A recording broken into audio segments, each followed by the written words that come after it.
Olá. Sempre fui crítico do chamado inquérito judicial das fake news que tramita perante o Supremo Tribunal Federal. Há tantas violações a princípios e regras constitucionais que fica até difícil falar de todas elas. A primeira violação flagrante é que foi instaurado de ofício, sem distribuição, infringindo o próprio regimento interno do Supremo Tribunal Federal. Então foi escolhido um ministro para que pudesse deflagrar investigações.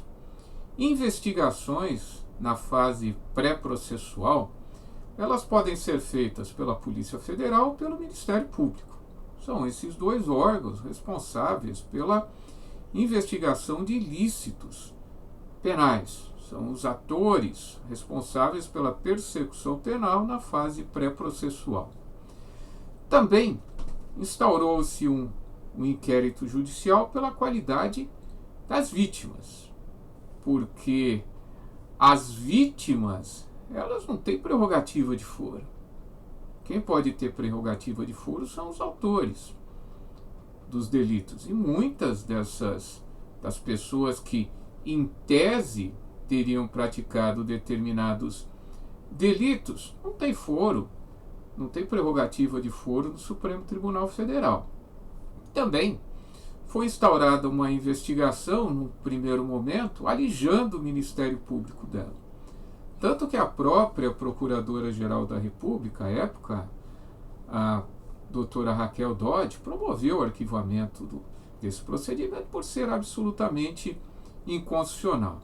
E o pior disso tudo é que, em tese, quem seriam as vítimas são os próprios ministros do Supremo Tribunal Federal e os ministros do Supremo Tribunal Federal investigando o crime praticado contra eles. Quer dizer, são tantas irregularidades, se assim podemos dizer, nesse procedimento, que ele é absolutamente inconstitucional. É certo que o Supremo acabou validando essas investigações. Não sei até agora qual o fundamento adotado, porque absolutamente não é possível dentro do nosso sistema constitucional, onde vige o sistema acusatório de processo. Pelo sistema acusatório de processo, o juiz não investiga. Não há essa possibilidade. Quem é responsável pela investigação é a polícia normal, polícia judiciária, na maioria das vezes, que pode ter a Polícia Federal como um dos seus órgãos, ou o Ministério Público, mas nunca o próprio magistrado. Então, como eu costumo dizer, que quando medidas esdrúxulas são adotadas, muito provavelmente outras medidas esdrúxulas surgirão e vai ficando cada vez mais grave.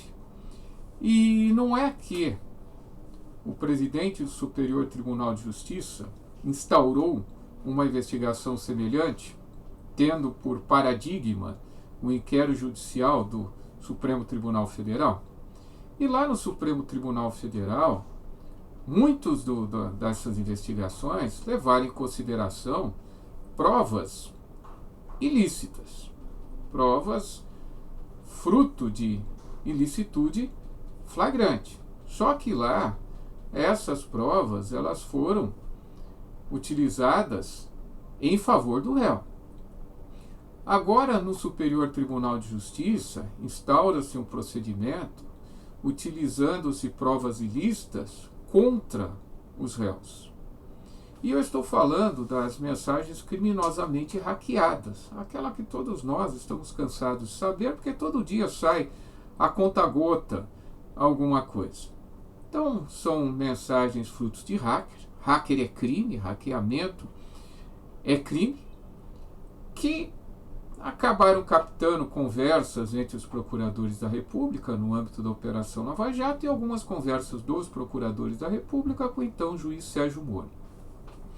Essas provas, além disso tudo, se assim podemos chamar, porque prova ilícita não é uma prova, é uma não prova, elas sequer foram periciadas, elas não foram autenticadas, porque a única forma de se autenticar uma mensagem desse tipo é fazendo perícia no aparelho emissor, nas próprias mensagens ou no aparelho receptor, aqueles que receberam as mensagens. Por que isso? Porque não se sabe se elas foram alteradas ou não. Não há essa possibilidade. Normalmente nós precisamos do aparelho emissor para saber se não houve nenhum tipo de montagem, nenhum tipo de fraude, né, se não foram editadas, se não foram tiradas do seu contexto. Então, de qualquer forma, por todos os ângulos que nós examinemos, não é possível aproveitamento dessas mensagens porque sequer são consideradas provas. Prova ilícita é inadmissível processualmente, é uma regra prevista na Constituição Federal. Não há essa possibilidade.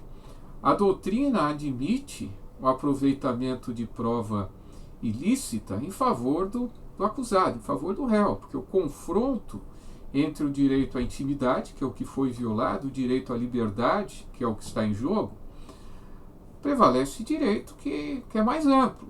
Em hipóteses excepcionalíssimas, parte da doutrina entende possível o aproveitamento de prova ilícita em casos excepcionalmente graves, casos excepcionalíssimos. Eu vou dar um exemplo.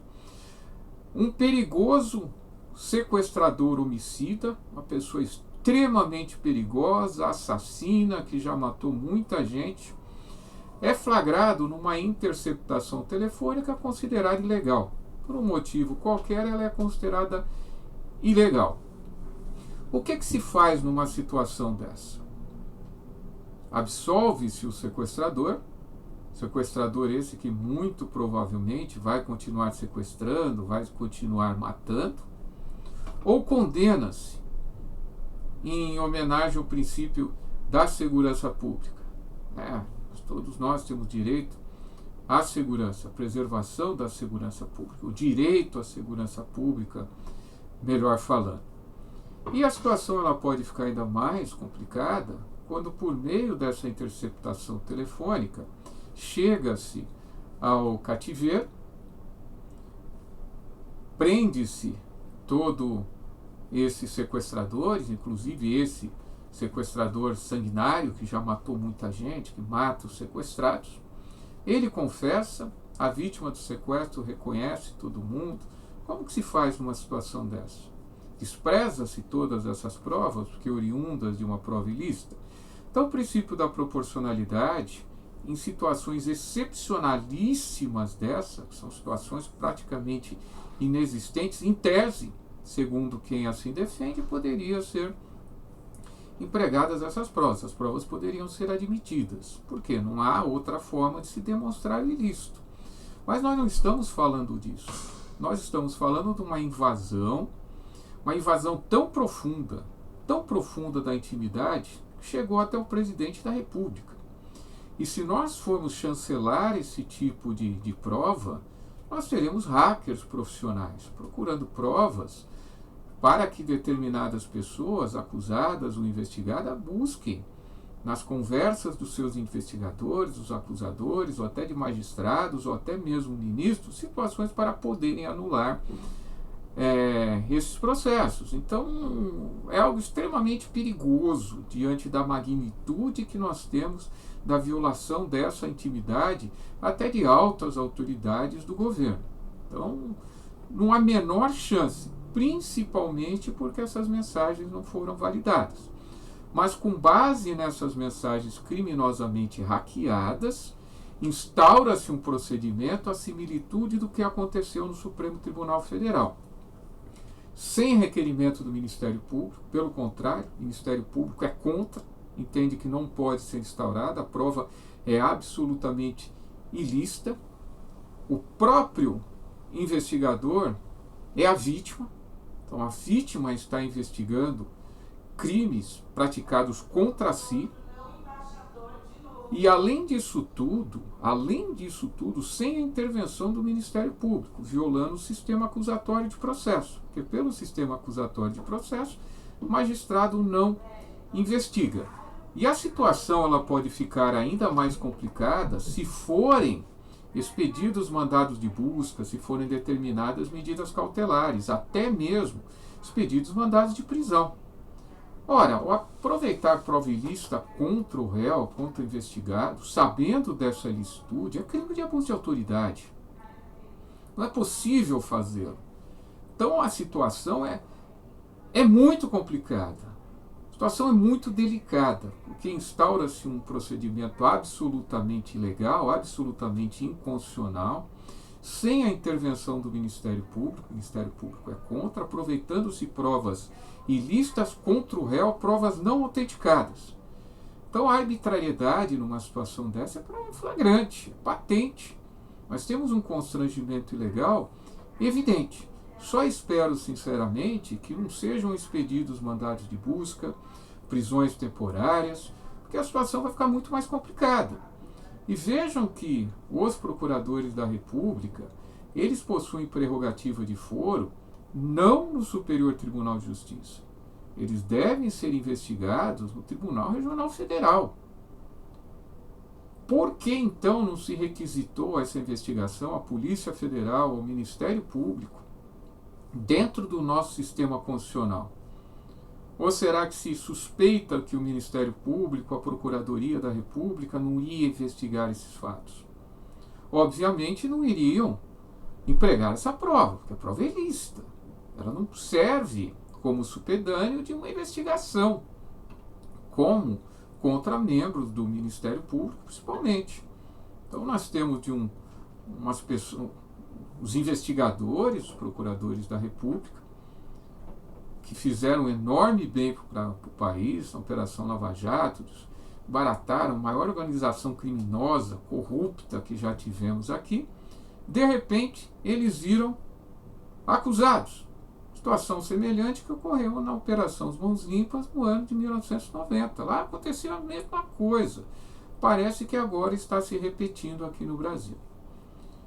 Então, melhor seria, o bom senso determina que se arquive isso, se quiser que se investiguem esses fatos, que seja requisitado ao Ministério Público Federal, à Polícia Federal, para que se dê andamento a essa investigação e que não se empregue prova ilícita contra o investigado, contra o réu, e muito menos se peça, com base nessas provas ilícitas, qualquer tipo de medida restritiva, sem requerimento do Ministério Público, violando o Código de Processo Penal, violando a Constituição Federal, violando a titularidade do Ministério Público na ação penal pública, mormente nessa que é incondicionada.